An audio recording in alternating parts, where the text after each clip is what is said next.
बिस्मिल्लाहिर्रहमानिर्रहीम, अस्सलाम वालेकुम। मैं हूं नुमान रशीद और आप देख रहे हैं मेरा YouTube channel something about statistics. मैं अपने इस यूट्यूब चैनल पर, अपने इस लर्निंग प्लेटफॉर्म पर आपको वेलकम कहता हूं। हम मेजर्स ऑफ डिस्पर्शन अपने वीडियो लेक्चर से कवर कर रहे हैं। हमारा आज का जो टॉपिक है वो मीन डेविएशन का ग्रुप डेटा से न्यूमेरिकल क्वेश्चंस हैं। हमने इससे पहले मीन डेविएशन की एक डेफिनेशन की, हमने अनग्रुप पर उसके कुछ क्वेश्चंस देखे, उसकी कुछ प्रॉपर्टीज़ थी, हम उस पर गए। आज हम न्यूमेरिकल क्वेश्चंस करने जा रहे हैं और वो न्यूमेरिकल क्वेश्चंस जो हैं वो ग्रुप डेटा से सॉल्व होंगे। हम इसमें एक तरह से हम रिवीजन हम कर लेंगे कि हमने इसमें मीन डेविएशन के लिए, क्योंकि मीडियन की भी ज़रूरत होती है, इसमें हमारे पास अर्थमेटिक मीन की भी ज़रूरत होती है, तो ये सारी एक तरह की हमारी रिवीजन हो जाएगी इस चैप्टर में। अपने टॉपिक पर चलते हैं, लेकिन अपने टॉपिक पे जाने से पहले एक छोटी सी गुजारिश, और यही वही बात कि ये मेरा अपना नहीं, ये आपका अपना चैनल है। काइंडली इसको सब्सक्राइब कीजिए और साथ बेल आइकन को हल्का सा पुश कर दीजिए। ये मोहसिन स्टैटिस्टिक्स से एक क्वेश्चन आपके लिए मैं लेकर आया हूँ। हमने इसमें अर्थमेटिक मीन भी कैलकुलेट करना है और इसमें हमने मीडियन भी मीन डेविएशन भी कैलकुलेट करना है। ये मोहसिन स्टैटिस्टिक्स की बुक है, इंटरमीडिएट पार्ट फर्स्ट की, और उसका जो पेज है वो 147 है। मैं आपको पहले बताया कि मैं किसी एक बुक को फॉलो नहीं करता, मैं डिफरेंट बुक्स के लिए आपसे के लिए न्यूमेरिकल्स लेकर आता हूँ। तो इसलिए जो ये क्वेश्चंस होते हैं मैं साथ उनका रेफरेंस भी दे देता हूँ कि ये कौन सी बुक से मैं क्वेश्चन लेकर आ रहा हूँ। तो बहरहाल इस वक्त स्क्रीन पर आप एक क्वेश्चन देख रहे हैं जिसकी वैल्यूज़ हैं 10 से 19 है, 20 to 29 है, 30 to 39 है, 40 to 49 है और 50 to 59 है, और साथ उनकी कोरिस्पॉन्डिंग फ्रीक्वेंसीज दी हुई हैं। तो अब हमें अर्थमेटिक मीन कैलकुलेट करना है, तो इसलिए हमें अर्थमेटिक मीन कैलकुलेट करने के लिए सबसे पहले हमें एक्स की ज़रूरत पड़ेगी, यानी कि मिड पॉइंट लेना पड़ेगा, और फिर हमें फ्रीक्वेंसी के साथ उसे मल्टीप्लाई करना पड़ेगा। तो आपके सामने स्क्रीन पर मैं इस वक्त इसकी सारी कैलकुलेशन आपको शो करा देता हूँ। तो हमें इस जो क्लास बाउंड्रीज जो हमारे पास क्लासेस दी गई हैं, हमें इसका मिड पॉइंट लेना है, और मिड पॉइंट के लिए हमको पता है कि हम क्या करते होते हैं, इनको ऐड करेंगे और इनको 2 पर डिवाइड कर देंगे, यानी कि 19 + 10 29 हो जाएगा। इसे जब हम 2 पे डिवाइड करेंगे तो 14.5 आएगा। बिल्कुल उसी तरह करके 20 to 29 इन दोनों को ऐड करेंगे, हमारे पास 24.5 आएगा। मतलब इन क्लासेस से हमने मिड पॉइंट्स ले लिए जो कि हमारे पास एक्स से डिनोट हो चुके हैं। अब अर्थमेटिक मीन के लिए जी हमें नेक्स्ट कॉलम बनाना है, और नेक्स्ट कॉलम बनाने के लिए हमें क्या करना पड़ेगा, f को x के साथ मल्टीप्लाई करना है। तो x आपके पास है और f आपके पास है। अब इन दोनों कॉलम्स को आप मल्टीप्लाई कीजिए तो आपके पास f x का कॉलम आ जाएगा, जो कि हमारे पास 3500 इसका टोटल आ जाता है। तो अब 3500 जो है वो समेशन एफ एक्स है, और समेशन एफ जो है वो हमारे पास 100 है। तो अर्थमेटिक मीन के लिए आपको पता है कि हम क्या करते होते हैं कि समेशन एफ एक्स को न्यूमरेटर बनाएंगे और समेशन एफ से क्या करेंगे जी, डिवाइड करेंगे, तो हमारे पास अर्थमेटिक मीन का आंसर आ जाएगा जो कि 35 आता है। तो ये हमने अर्थमेटिक मीन कैलकुलेट कर लिया। अब हमें मीन डेविएशन पर जाना है। तो मीन डेविएशन पर जाने से पहले आप सबसे पहले मीन डेविएशन का फार्मूला देख लीजिए ताकि आपको कैलकुलेशन में आसानी हो। अब देखें कि हमने करना क्या है। हमने सिर्फ ये करना है कि हमने हर x में से x बार को माइनस करना है। हर x में से x बार को हमने क्या करना है जी, माइनस करना है। अब आपके पास x का कॉलम ये है बना, और हमारे पास x बार जो है वो 35 है। तो हर x में से इस x बार को माइनस करना है, यानी कि 14.5 माइनस 35, बिल्कुल इस तरह 24.5 माइनस 35। तो यानी कि x पहले लिखेंगे हम 14.5 और x बार जो है बाद में लिखेंगे। इसी तरह 24.5 पहले लिखेंगे और x बार 35 बाद में लिखेंगे। अब नतीजा ये निकलेगा, क्योंकि इसमें कुछ नेगेटिव आएंगी वैल्यूज़ और कुछ पॉजिटिव आएंगी, लेकिन हमारे पास पता है कि हमने ये मॉड साइन लगाए हुए हैं, ये एब्सोल्यूट बार लगे हुए हैं। ये एब्सोल्यूट बार इस चीज़ की अलामत है कि अगर कोई आंसर नेगेटिव भी आ रहा है तो तब भी हमने उनको पॉजिटिव ही कंसीडर करना है, वो नेगेटिव में नहीं होंगे।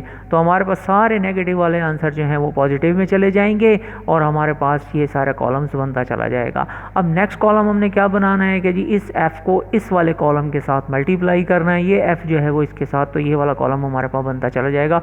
20.5 जो है 5 के साथ मल्टीप्लाई होगा, 10.5 जो है वो इसके साथ मल्टीप्लाई होगा, 0.5 जो है वो इसके साथ होगा, और ये सारे कॉलम्स हमारे पास बनते चले जाएंगे, और इसका जब हम टोटल करेंगे तो वो 770 आ जाएगा। तो मीन डेविएशन के लिए हमने सारी कैलकुलेशन आपके सामने कर ली हैं। अब summation f into x minus x bar modulus और डिवाइडेड बाय समेशन एफ, तो हमारे पास 770 न्यूमरेटर बनेगा और समेशन एफ जो है वो हमारे पास क्या आएगा 100 आएगा। इसे 100 से डिवाइड कर देंगे तो ये हमारे पास जो आएगा आंसर 7.7 आ जाएगा, जो कि मीन डेविएशन ही कहलाएगा। तो इस क्वेश्चन में हमने दो चीज़ें कैलकुलेट की हैं, तो मीन किया है और फिर मीन डेविएशन किया है। तो ऑब्वियसली जो मीन डेविएशन है ये हमारे पास अर्थमेटिक मीन से ही हमने कैलकुलेट कर लिया है। कॉलम्स आपके सामने हैं, x में से हमने x बार को माइनस करना है। अब x को पहले लिखेंगे, ओबियसली 14.5 पहले लिखा जाएगा और x बार जो है 35 है वो हमने बाद में लिखना है। तो 24.5 x की जगह पर आएगा और x बार की जगह पर 35 आएगा, तो माइनस करेंगे तो ये आंसर आ जाएगा। अब नेगेटिव में आंसर आते हैं लेकिन हमने इनको पॉजिटिव ही रखने हैं क्योंकि एब्सोल्यूट बार लगे हुए हैं। एब्सोल्यूट इस चीज़ की अलामत है कि आंसर अगर कोई नेगेटिव भी आए तो आपने पॉजिटिव ही कंसीडर करना है। फिर नेक्स्ट कॉलम में फ्रीक्वेंसी का कॉलम है, उसके साथ हम इसे मल्टीप्लाई करेंगे और ये हमारा कॉलम बनता चला जाएगा जी। तो अब नेक्स्ट क्वेश्चन पर चलते हैं, उसका सलूशन देख लेते हैं। ये भी मोहसिन स्टैटिस्टिक्स से ही लिया हुआ क्वेश्चन है और इसका जो पेज है वो 147 ही है, लेकिन इसमें हमने सबसे पहले मीडियन कैलकुलेट करना है। तो मीडियन कैलकुलेट करने के लिए आपको जिन जिन कॉलम्स की ज़रूरत है वो आपके सामने स्क्रीन पर शो हो रहे हैं। आपको सबसे पहले क्लास बाउंड्रीज़ बनानी है जी। जब क्लास बाउंड्रीज़ बन जाएंगी तो आपको क्यूमुलेटिव फ्रीक्वेंसीज़ बनानी है ताकि हम अपना मीडियन कैलकुलेट कर सकें। तो इनकी क्लास बाउंड्रीज़ आप कैसे बनाएंगे, 15 में से 14 को माइनस करते हैं, आंसर क्या आ जाता है 1। इसको करेंगे आप 2 पे डिवाइड, तो जब 2 पे डिवाइड करेंगे तो आएगा आंसर 0.5। तो इसको 10 माइनस 0.5 करेंगे तो कितना आ जाएगा 9.5। इसमें ऐड करेंगे, इसमें माइनस, इसमें प्लस, इसमें माइनस, इसमें प्लस, यानी कि जो लोअर लिमिट्स हैं उनके अंदर माइनस करेंगे और जो अपर लिमिट्स हैं उसके अंदर हम ऐड करेंगे और साथ हम क्यूमुलेटिव फ्रीक्वेंसीज़ का कॉलम बना लेंगे। अब मीडियन कैलकुलेट करने के लिए हमें फार्मूला अपना रिकॉल करना होगा जी। यही मीडियन का फार्मूला है L + h/f × n/2 - c। तो सबसे पहले n को 2 पे डिवाइड करेंगे। इसके लिए हमें क्या करना है जी, n को 2 पे डिवाइड करना है। तो n कितना है जी, हमारे पास 50 है, तो 50 को 2 पे डिवाइड करेंगे तो हमारे पास कितना आएगा 25। तो ऑब्वियसली 25 हमारे पास इस क्लास में आता है। ये सारी की सारी क्लास हमारी अब क्या हो जाएगी जी, सिलेक्ट हो जाएगी। तो अब 19.5 जो है वो हमारी लोअर क्लास बाउंड्री बनेगी और जो हमारा फ्रीक्वेंसी बनेगी वो 11 बनेगी और ये जो हमारे पास होगा 22, ये हमारा C कहलाएगा।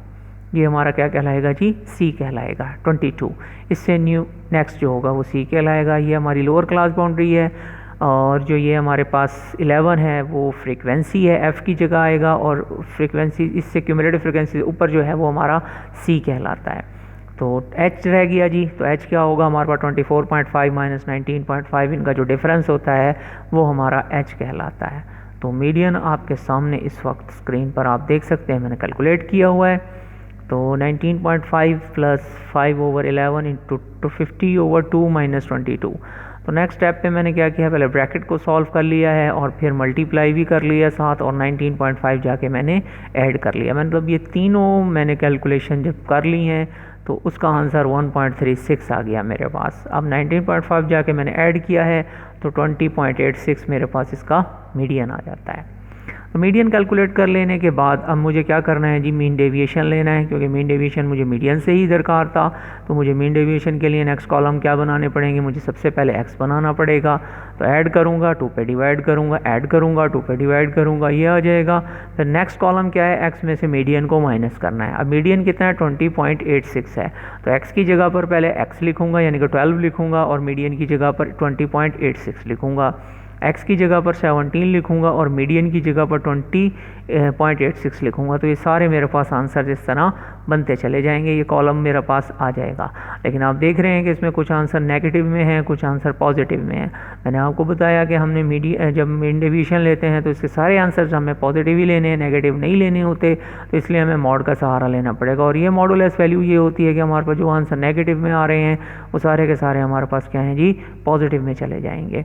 तो -8.86 जो है वो प्लस में 8.86 बन जाएगा, माइनस वाला प्लस में आ जाएगा। ये तीनों प्लस में ही थे तो इसलिए प्लस में ही रहने दिए हमने।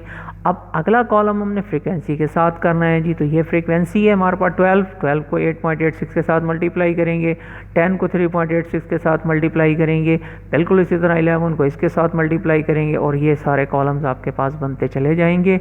और जाकर हमने जी करना है टोटल जी। तो टोटल करेंगे तो क्या आ जाएगा 286.84 आंसर आएगा। अब न्यूमरेटर बनाएंगे 286 को और टोटल फ्रीक्वेंसी जो है जी हमारे पास कितनी है जी 50 है जी। तो अब आपने 50 से इसे क्या कर देना है डिवाइड कर देना है। तो आंसर हमारे पास जो मीन डेविएशन का फ्रॉम मीडियन आ रहा है वो आ जाता है 5.74। ये हमारे पास मीन डेविएशन का आंसर आ जाता है जो कि हमने मीडियन से कैलकुलेट किया। बस इसमें 2 कॉलम्स अपने जहन में रख लीजिए और उसका जिक्र हमने पहले भी जिक्र किया अनग्रुप में, लेकिन ग्रुप में आपके साथ सिर्फ फ्रीक्वेंसी आती है तो इसलिए फ्रीक्वेंसी के कॉलम में हमने इसमें एक्स्ट्रा काम किया।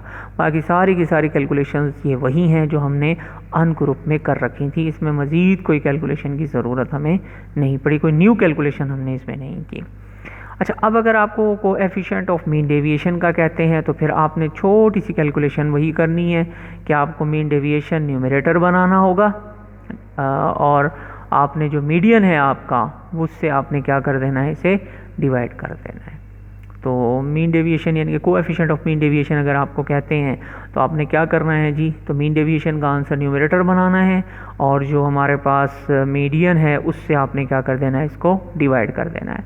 तो आपने देखा कि मीन डेविएशन हमारे पास 5.74 था और जो मीडियन था वो हमारे पास 20.86 था। तो अब इसको आपने डिवाइड किया तो आपके पास जो आंसर आ जाता है वो आ जाता है 0.2752। ये हमारे पास कोएफिशिएंट ऑफ मीन डेविएशन आ जाता है। सिंपली क्या किया है जी हमने मीन डेविएशन का आंसर को न्यूमरेटर बनाया, ऊपर रखा और मीडियन के आंसर को डिवाइड कर दिया। बिल्कुल इसी तरह अगर हमारे पास mean deviation coefficient of mean deviation अगर हमारे पास इस क्वेश्चन का पूछा जाता तो हम यहाँ भी यही करते कि 7.7 को ऊपर रखते और 35 से क्या करते डिवाइड करते। जो आंसर आता वो हमारे पास कोएफिशिएंट ऑफ मीन डेविएशन कहलाता। बिल्कुल इसी तरह अगर कोएफिशिएंट ऑफ मीन डेविएशन अगर हमने इसका लेना है तो फिर क्या करना है जी हमने 5.75 को ऊपर रखना है और मीडियन से क्या कर देना है डिवाइड कर देना है। तो जो आंसर आएगा वो हमारे पास कोएफिशिएंट ऑफ मीन डेविएशन कहलाएगा। तो बस इसमें सिर्फ कैलकुलेशंस आपके सामने हैं जो मैंने एक्स्ट्रा की, उसमें फ्रीक्वेंसी ही आती है, बाकी और कोई नई कैलकुलेशन नहीं है। सारी कैलकुलेशंस वही थी जो हमने वहाँ पर कर ली थी। तो आज का टॉपिक आप लोगों के लिए यही है। इससे कुछ रेलिवेंट क्वेश्चंस हैं वो मैं इंशाल्लाह आपको अपनी इसी वीडियो का कुछ हिस्सा बनाता हूँ। मैं आपको बता देता हूँ कि उसके जो रेलिवेंट क्वेश्चंस हैं वो कौन कौन से हैं जी। तो ये मेरे पास कुछ क्वेश्चंस हैं, ये भी मोशन स्टैटिस्टिक्स के ही क्वेश्चन हैं जो आप लोग अपनी स्क्रीन पर देख रहे हैं। क्वेश्चन नंबर 6, 7, 8, 9 और 10 है। ये सारे के सारे क्वेश्चन जो है ना ये मोशन स्टैटिस्टिक्स से ही लिए गए हैं ये क्वेश्चन। तो आपको स्क्रीन पर भी ये क्वेश्चन मैं इस वक्त शो करा देता हूँ, आप देख लीजिए। आप अपनी बुक के पेज पर जाइए और आप लोग ये डिफरेंट क्वेश्चंस जो हैं वो खुद से सॉल्व करने की कोशिश कीजिए। आप लोगों को ये क्वेश्चन सिंपली जो है ना वो समझ आ जाएंगे। ये क्वेश्चन कोई इतने ज़्यादा मुश्किल नहीं है। बहरहाल ये क्वेश्चन जो है ये थोड़ा सा आप लोगों के लिए चेंज है। Calculate mean deviation from mod, तो इसमें सबसे पहले आपको मॉड कैलकुलेट करना पड़ेगा और फिर जब आप मॉड कैलकुलेट करेंगे तो फिर बाकी की कैलकुलेशन आप वैसे के वैसे ही कर लेंगे। इसमें तरतीब थोड़ी सी चेंज करनी पड़ेगी। आप इसको पहले अरेंज करेंगे, 0.8 पहले आएगा, 1.0 बाद में, 1.2 इसके बाद, यानी कि इसको आपने रीअरेंज कर लेना है और फिर इसका मॉड कैलकुलेट करना है। तो बहरहाल ये कुछ क्वेश्चंस थे जो मैंने क्या कहते हैं मोशन स्टैटिस्टिक्स की बुक है वहाँ से लिए हैं। इसके अलावा आप पाकिस्तान में जो भी बुक्स पढ़ रहे हैं मैं उन तमाम के जो बुक्स हैं उनका रेफरेंसेस आपको अपने डिस्क्रिप्शन बॉक्स में दे देता हूँ। इंशाल्लाह आप क्वेश्चन कीजिए। अगर फिर भी कोई प्रॉब्लम आता है तो आप मेरे से डायरेक्टली कॉन्टैक्ट कीजिए। इंशाल्लाह इस क्वेश्चन का सलूशन हम आपको दे देंगे। मिलेंगे इंशाल्लाह अपनी नेक्स्ट वीडियो में। तब तक के लिए मुझे दुआओं में याद रखिएगा। अपना बहुत सा ख्याल रखिएगा। अल्लाह।